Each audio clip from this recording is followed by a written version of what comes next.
भारत माता की।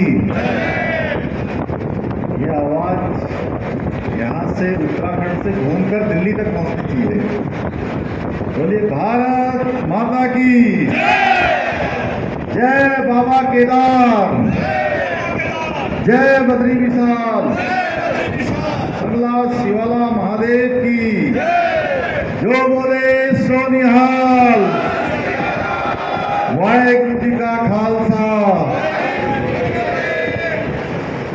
लुधियाना लोकसभा क्षेत्र की इस चुनावी सभा में यहाँ मंच पर आसीन भारत सरकार के कृषि मंत्री एवं हमारे बहुत पुराने मित्र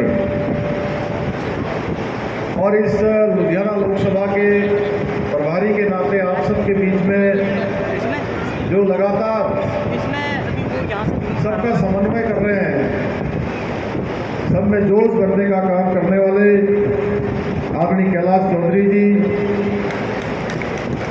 तेजिंदर सिंह राजपुरी जी, आरडी बिश्नोई जी और यहाँ के प्रत्याशी रवनीत बिट्टू जी की बहन आदरणीय बहन जी अमनदीप जी एवं आज के इस कार्यक्रम के संयोजक जिन्होंने मुझे भी आप सबके बीच में यहाँ बुलाया, आप सबसे निवेदन का अवसर प्रदान किया। भाई एडवोकेट रविंदर सिंह रावत जी, श्री शिवपाल बिश्नोई जी प्रदेश उपाध्यक्ष किसान मोर्चा, श्री सुरेंद्र सिंह रावत जी, श्री मोहन सिंह रावत जी, श्री विजय सिंह रावत जी, संदीप मित्तल जी एवं यहाँ कार्यक्रम में पधारे हमारे सभी बड़े बुजुर्ग, सभी उपस्थित माताएं बहनें, मेरे सभी नौजवान साथियों, सबसे पहले तो मैं इस सभा में पधारे लुधियाना नगर औद्योगिक नगरी, जिसके बारे में अभी अमनदीप जी बोल रही थी, हमारे भाई कैलाश चौधरी जी बोल रहे थे, ये औद्योगिक नगरी है।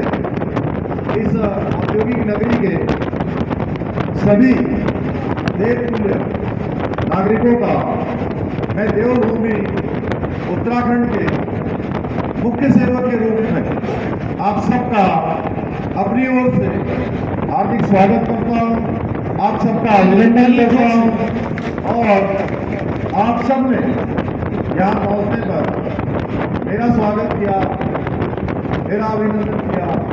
मैं भी आप सबका स्वागत करता हूँ, आप सबका अभिनंदन करता हूँ और दोनों हाथ जोड़कर आप सबको प्रणाम करता हूँ।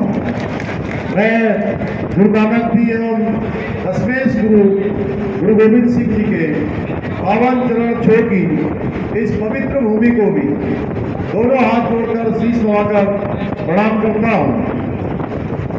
भाइयों बहनों, आप सबके बीच में बहुत ही कम समय में एक शॉर्ट नोटिस पर, जैसे आप सब यहाँ पर एकत्र हुए हैं, वैसे ही शॉर्ट नोटिस में मैं आप सबके समक्ष लुधियाना लोकसभा क्षेत्र के भारतीय जनता पार्टी के प्रत्याशी श्री रवनीत सिंह बिट्टू जी के लिए आप सबका समर्थन मांगने के लिए आया हूँ।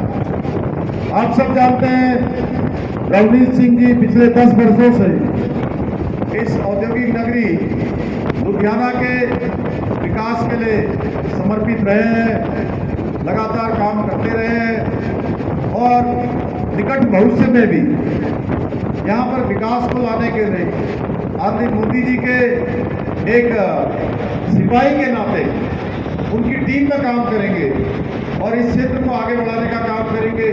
यहाँ इंडस्ट्री लाएंगे, यहाँ पर इन्वेस्टमेंट लाएंगे और इस नगरी को चमकाने का काम करेंगे। भाइयों बहनों, ये पंजाब की जो धरती है, ये पंजाब की धरती ये वीर सपूतों की धरती है। इस वीर सपूतों ने देश पर आए हर संकट के समय अपने प्राणों की आहुति देकर भारत की रक्षा में अपना योगदान दिया है।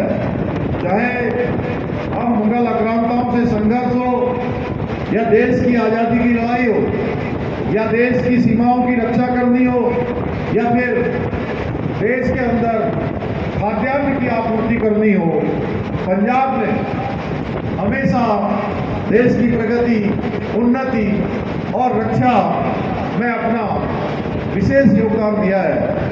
भाइयों बहनों, देश और धर्म की रक्षा के लिए हमारे सिख गुरुओं ने, महान सिख गुरुओं ने त्याग, बलिदान और समर्पण ने पूरे भारतवर्ष को प्रेरणा देने का काम किया है। धर्म की रक्षा के लिए, संस्कृति की रक्षा के लिए उन्होंने अपने प्राणों का बलिदान देने में कभी भी इंच भर भी परवाह नहीं की है। भाइयों बहनों, आज मुझे गुरु तेग बहादुर जी के धर्म और जनेऊ के रक्षा में जो शब्द कहे गए थे वो शब्द याद आ रहे हैं। धर्म हेतु साका जिन कीवा, शीश दीवा पर सिरों दीवा। तो इस प्रकार का आचरण, इस प्रकार के विचार हमारे धर्म गुरुओं के रहे हैं। आज जो देश के अंदर जो आज एक स्थिति बनी है, आज हमारा देश जिस तेज गति से आगे बढ़ा है और आज फिर भारत को देश और धर्म विरोधी जो शक्तियों के षड्यंत्र है उसके खिलाफ हम सबको एकजुट होने की आवश्यकता है। एक बार फिर से हमको संगठित होने की आवश्यकता है।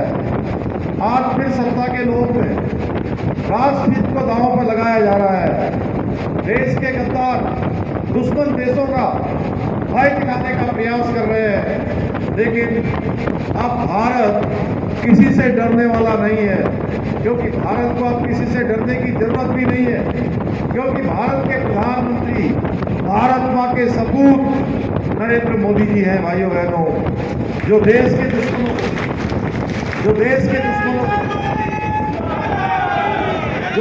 दुश्मनों उनके घर में घुसकर मारना जानते हैं और अचानक लाहौर जाकर दुश्मनों के होश उड़ाना भी जानते हैं। भाइयों बहनों, पिछले 10 वर्षों में मोदी जी के नेतृत्व में हमारा पूरा भारत मजबूत होकर उभरा है। आज विश्व भर में भारत और भारतीयों का मान सम्मान बढ़ा है, स्वाभिमान बढ़ा है, हमारी पहचान बढ़ी है। आज जब भारत बोलता है तो पूरी दुनिया सुनती है और समझती है। एक समय था जब दुनिया के मंचों पर भारत अपनी बात भी नहीं कर सकता था, भाई अपने हितों की बात भी नहीं कर पाता था। हमारी पहचान बन गई थी कि हम दब्बू भारत हैं, हम पिछलक्कू भारत हैं।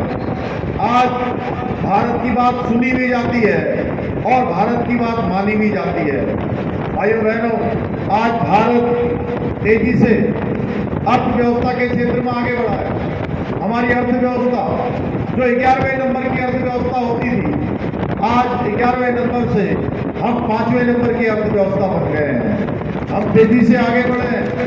आज भारत का इंफ्रास्ट्रक्चर बृहद स्तर से आगे बढ़ रहा है। आज भारत के अंदर विश्व की हर बड़ी कंपनी अपना निवेश करना चाहती है। आज भारत के 2 टियर और 3 टियर शहरों में भी हवाई अड्डे बन रहे हैं। Vande Bharat, mono rail, metro rail जैसी आज अनेक परियोजनाएं आज हमारे देश की पहचान बन चुकी है। आज भारत रक्षा के क्षेत्र में भी आत्मनिर्भर बन रहा है।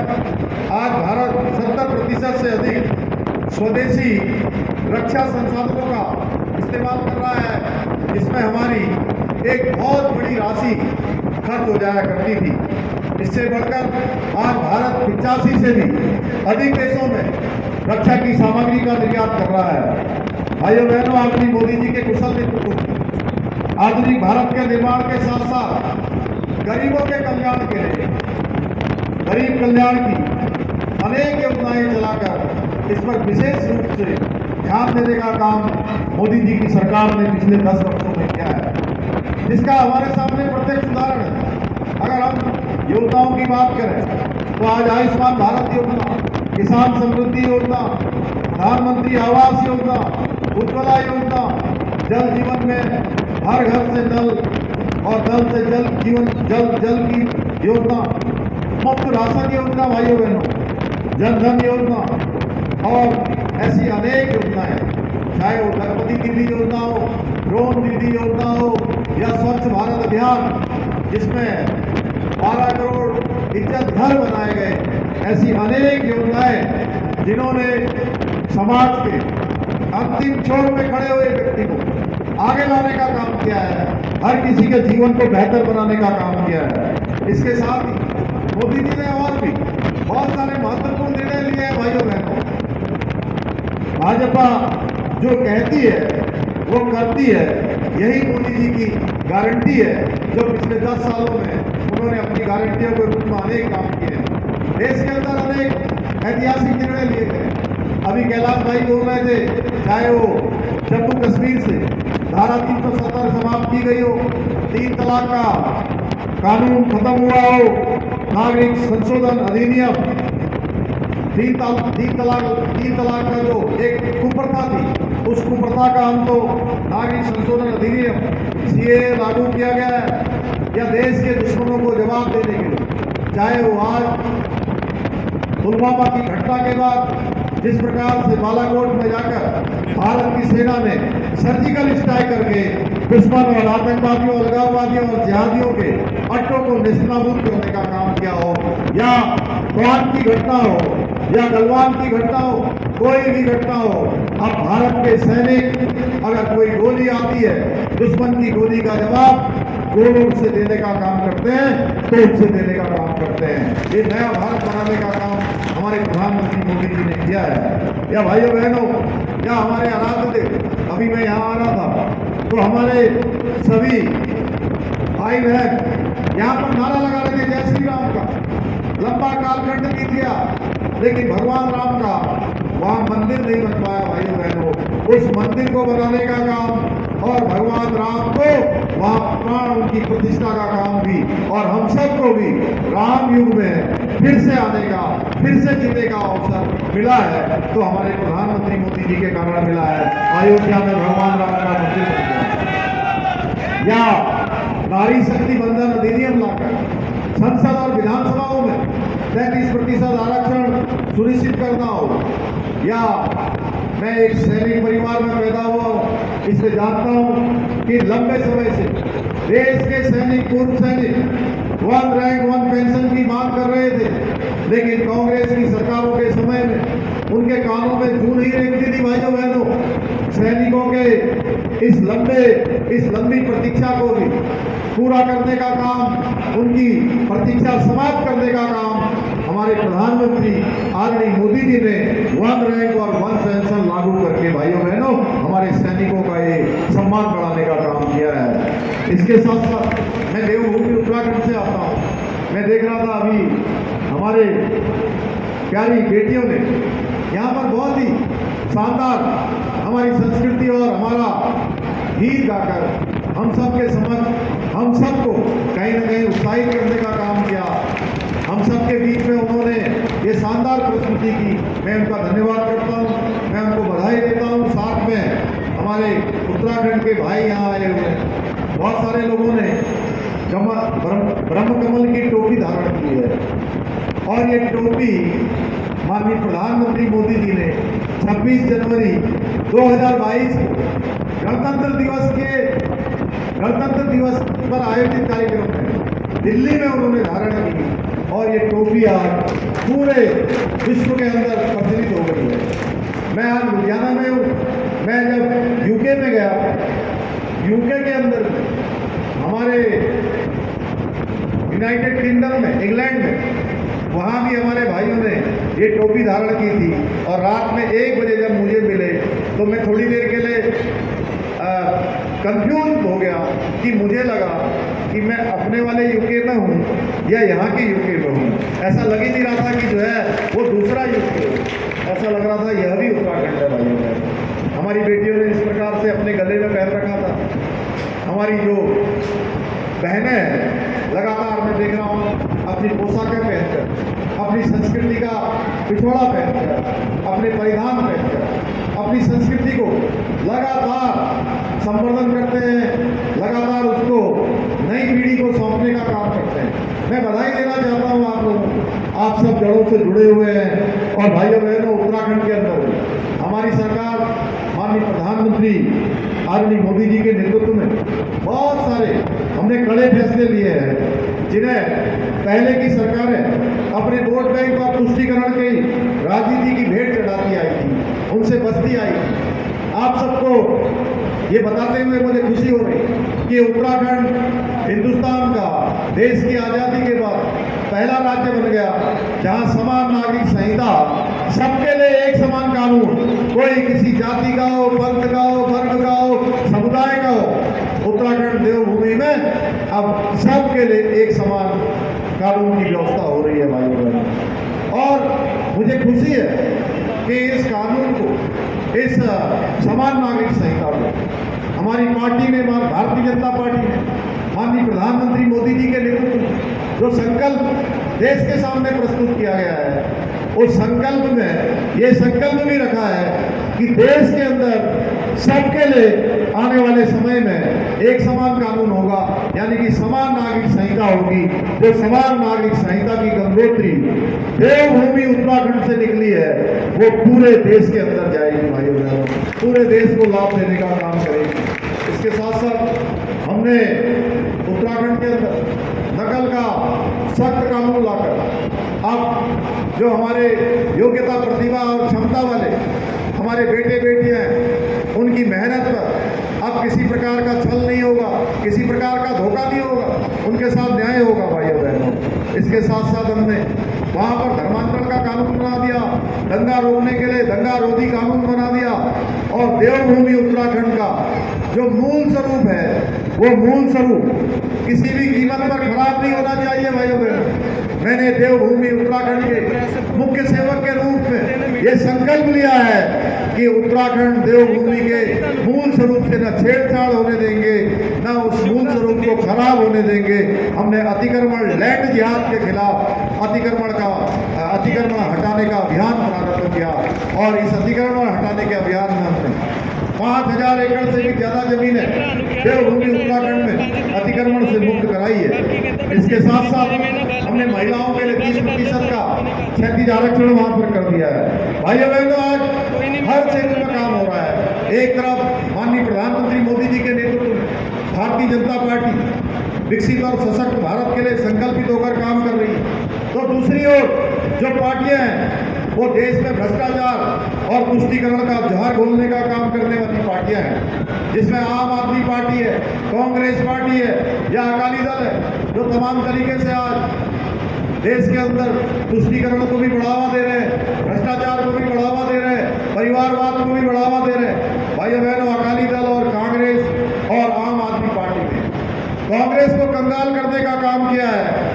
पहले अकाली दल और कांग्रेस ने पंजाब को अपनी लूट और भ्रष्टाचार की फैक्ट्री बनाया। आप झूठे वादे कर आपने पंजाब में अपने भ्रष्टाचार और घोटालों का एक उद्योग खोल दिया है भाइयों बहनों। अभी भाई कैलाश जी कह रहे थे, बहन अमनदीप जी कह रही थी कि यहाँ पर इंडस्ट्रियल आएंगे। ये लोग इंडस्ट्रियल तो ला नहीं पाए, इन्होंने भ्रष्टाचार की इंडस्ट्री को यहाँ पर तेजी से खोल दिया है, और भ्रष्टाचार तेजी से इनकी इंडस्ट्री से बाहर निकल रहा है। अभी तो आप पार्टी का दिल्ली में इनका शराब का घोटाला सामने आया है। इनके घोटालों की जो लिस्ट है वो बहुत लंबी है, वो अभी जल्दी सबके सामने आने वाली है। यहाँ के कागजी मुख्यमंत्री को दिल्ली दरबार में अपनी हाजिरी लगाने से ही फुर्सत नहीं मिलती है। वो दिल्ली का विकास कब करेंगे, जब उनको दिल्ली से फुर्सत मिलेगी भाइयों बहनों। ये पंजाब के जितने संसाधन हैं, जितने साधन हैं, वो केजरीवाल जी के ऐशो आराम की भेंट चढ़ रहे हैं। केजरीवाल को अगर उनको कहीं जाना आना होता है तो पंजाब से उनके लिए विमान भेजा जाता है भाइयों बहनों, यानी कि उनकी सवारी के लिए भी पंजाब का हवाई जहाज, उनके अन्य कामों के लिए, उनके ऐशो आराम के लिए भी पंजाब की जो जनता की गाड़ी कमाई है उस गाड़ी कमाई का इस्तेमाल किया जाता है भाइयों बहनों। आज इनके अखबारों में विज्ञापन और जो फिजूल खर्ची है उससे आज पंजाब कर्ज के बोझ में डूबा हुआ है। इनके राज में जहां अवैध खनन, ड्रग माफिया, शूटर गैंग, जिसके भय से यहाँ का हर एक पंजाब का रहने वाला नागरिक अपने आप को असुरक्षित महसूस करता है, ये गैंग आज खूब फल फूल रहे हैं। भाइयों बहनों, कांग्रेस और आप मिलकर देश और पंजाब को धोखा देने का काम कर रहे हैं। पंजाब में ये दोनों की दोनों पार्टियां एक दूसरे से अलग होकर चुनाव लड़ने का ढोंग कर रहे हैं। वहीं हम लोग अभी हरियाणा गया था मैं चुनाव में, हरियाणा में और दिल्ली में दोनों एक होकर चुनाव लड़ रहे हैं, चंडीगढ़ में भी एक होकर लड़ रहे हैं। ये जनता को ठगने वाला गठबंधन है, ये ठगबंधन है जिसकी नींव भ्रष्टाचार और तुष्टीकरण पर टिकी हुई है। भाइयों बहनों, ये लोग हमारे एसटी, एससी, ओबीसी इनके आरक्षण को भी छीनना चाहते हैं। इनके आरक्षण को छीनकर अपने एक चहेते वोट बैंक को ये देना चाहते हैं। इन्होंने पिछड़े वर्ग के आरक्षण पर डाका डालकर मुस्लिम समुदाय को आरक्षण देने का काम किया है। 2 राज्यों में ये काम कर चुके हैं, कर्नाटका में और उड़ीसा में। कांग्रेसी गैंग के पीएम पद के उम्मीदवार लालू यादव हो या ममता बनर्जी हो, ये खुलेआम इस आरक्षण की वकालत करते हैं अपने विशेष वोट बैंक का। अभी आपने देखा होगा 2 दिन पहले कलकत्ता हाईकोर्ट का निर्णय आता है और वो कहते हैं कि संविधान के आधार पर इन्होंने जहां पर जाति आधारित आरक्षण की व्यवस्था थी, पिछड़ेपन के कारण थी, इन्होंने धर्म के आधार पर वहां आरक्षण दे दिया था। तो कलकत्ता की हाईकोर्ट ने जब उसको रद्द करने का फरमान सुना दिया तो इन्होंने हाईकोर्ट के फैसले को भी चुनौती दे दी है। भाइयों बहनों, ये लोग असल में सत्ता हासिल करने के आतंकी संगठनों से भी चंदा लेने में उनकी पैरवी करते हैं। अब तय करना है, अब इस बार के चुनाव में हम सबको ये तय करना है कि समान अधिकार वाली समान नागरिक संहिता चाहिए या हमको मुस्लिम पर्सनल लॉ बोर्ड का, शरीयत का कानून चाहिए। भाइयों बहनों, हम सबको मिलकर इस तुष्टीकरण और वोट बैंक की जो घटिया राजनीति है इसको करारा जवाब देना है। मैं आप सबसे आज देवभूमि उत्तराखंड से आप सबसे अपील करने के लिए आया कि आपके एक वोट की बहुत बड़ी ताकत है। आपके एक वोट से ही भारत का भविष्य बनने वाला है। आपके एक वोट से ही भारत विकसित भारत बनने वाला है। आपके एक वोट से ही हमारे बच्चों का भविष्य बनने वाला है, देश का भविष्य बनने वाला है। भाइयों बहनों, आपके एक वोट से ही भाई रवनीत बिट्टू इस क्षेत्र से सांसद बनकर माननीय प्रधानमंत्री जी के साथ मिलकर उनके मार्गदर्शन में इस क्षेत्र में इंडस्ट्री लाने का काम करेंगे। इस क्षेत्र में उद्योगों को लाकर यहाँ के व्यापार को बढ़ाने का काम करेंगे, यहाँ के रोजगार को बढ़ाने का काम करेंगे और एक अच्छे वकील बनकर, चूंकि अच्छे वकील बनकर दिल्ली से आपके लिए वो काम करेंगे जो आपको यहाँ पर जिसकी जरूरत है। और निश्चित रूप से जब मोदी जी जो देश का विकास कर रहे हैं, उस देश के विकास में उनको अपने सहयोगियों की आवश्यकता है, डबल इंजन की आवश्यकता है। भाइयों बहनों, जहाँ जहाँ भी डबल इंजन है, यानी कि राज्य की सरकार जो केंद्र के सरकार के साथ मिलकर काम करती है, वहाँ तेजी से विकास होता है। मैं इसका उदाहरण बताऊं कि आज हेमकुंड साहब के द्वार खुल गए हैं। हेमकुंड साहब जाने के लिए पंजाब के बहुत बड़े श्रद्धालु बड़ी संख्या में हेमकुंड साहब जाते हैं। भाइयों बहनों, हेमकुंड साहब जाने के लिए आने वाले समय में जो यात्रा बड़ी कठिन यात्रा होती है, उस कठिन यात्रा को कुछ ही घंटों में पूरा कर लिया जाएगा, क्योंकि वहां रोपवे का निर्माण होने लगा है। माननीय प्रधानमंत्री जी ने वहां पर रोपवे का शिलान्यास कर दिया, उसका काम शुरू हो गया है। केदारनाथ जाने के लिए भी आने वाले समय में आपको कुछ ही मिनटों में आप गौरीकुंड से केदारनाथ की यात्रा कर पाएंगे। उसके लिए भी वहां रोपवे का काम हो गया है। आप देखिए कि चार धाम किस तेजी से आज आगे बढ़े हैं, किस प्रकार से तेजी से आज उत्तराखंड